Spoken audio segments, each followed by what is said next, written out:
like that people touch my sculpture, feel it, experience it on different levels rather than just through the eyes, just visually. I love that it gives me the feeling that I'm creating a presence that has a credible personality and feeling to it that is very pleasant to live with.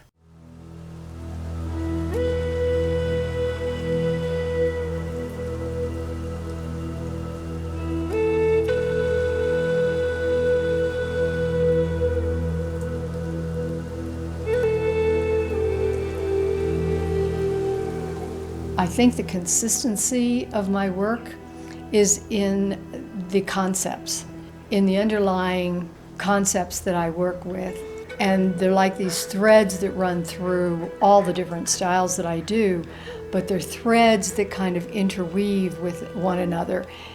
And it has a lot to do with the fact that I see things in a certain way that influence me, strike me, I'm moved by, and so I want to hold on to that.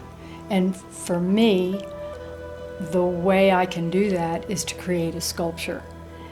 And within the creation of that sculpture, I often can find out what it was about that image that encouraged me, motivated me to sculpt it, what it was about that was important to me to try to hold on to preserve.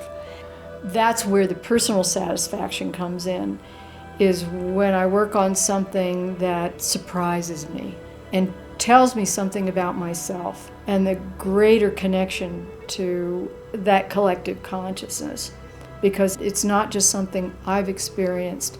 It's interesting, and it's a dichotomy, I think, that sometimes the most personal things you can do are the most universal.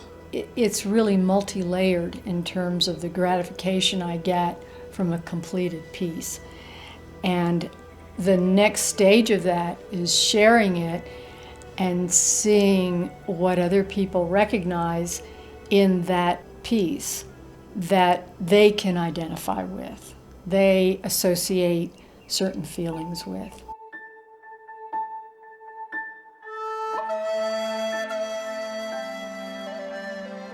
I do put out often precast images of the piece I'm working on. Our website will put in some works in progress. Like the last piece I took for molding was an owl vessel, and I call these vessels dream urns because I think of them as vessels that can contain either ashes of a loved pet, or it's a place to write down dreams and store them in the vessel.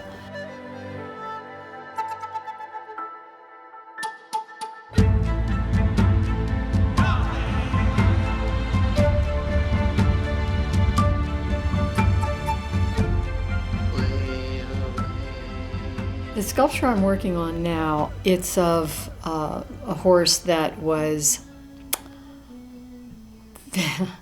very important to me in my life and changed my life in a lot of ways.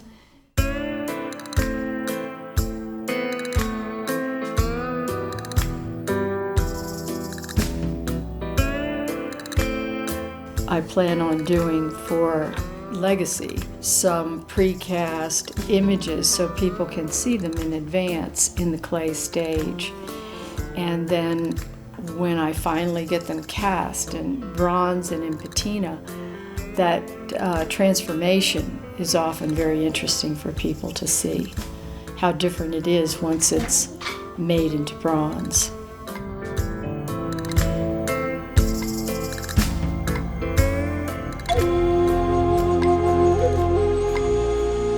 When my husband and I moved out to the Southwest from the East Coast back in the 80s, we started exploring around our new environment, and we came across petroglyphs and pictographs that really stirred my imagination and rekindled my interest in ancient art. I was shown a site at the Laguna Reservation that had a big amphitheater and a huge drawing of an elk in velvet. It struck me so that it could be so very powerful in 3 dimensions, so I decided to sculpt it. I returned home and worked all night. I was so excited about it. That started me on the path of doing a series inspired by these ancient paintings.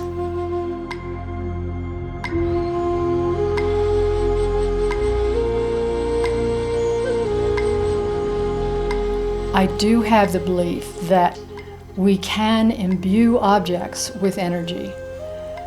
And whether it's a painting or a song or a book, sculpture certainly, I think when you put a great deal of emotional energy into it, they somehow retain it. For me, I think it's very important to make that positive. The amount of positive energy that we put out is what will come back to us as individuals as well as societies. So I surround myself with it, and I like to think that the people who collect my work get that from the work that they get of mine.